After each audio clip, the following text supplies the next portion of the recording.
এবং অন্য দুধ পানি খাবার দিতে যদি না পারেন, সেই মায়ের কাছে যে কত কষ্টের ব্যাপার, সেইটার নাম ছিল সেদিন কারবালা।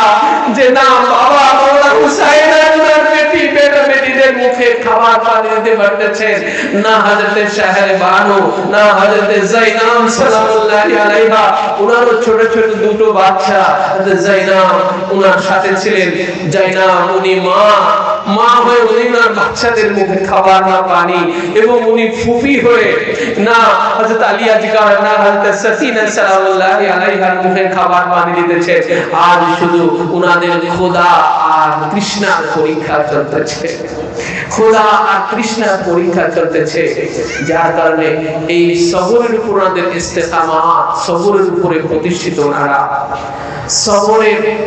সবরের পরীক্ষার উপরে প্রতিষ্ঠিত থাকার কারণে আজ ওনাদের মাঝে আজ খাবার এবং পানি নাই, যেটাকে বন্ধ করে দেওয়া হয়েছে। আজ ক্ষুধা এবং তৃষ্ণা খানদানে মুস্তাফার কাছে হার মেনে যাইতেছে। খানদানে মুস্তাফা আজ ছোট কচি কাঁচা বাচ্চারা, মাসুম বাচ্চারা, দুগ্ধ পোষ্য বাচ্চারা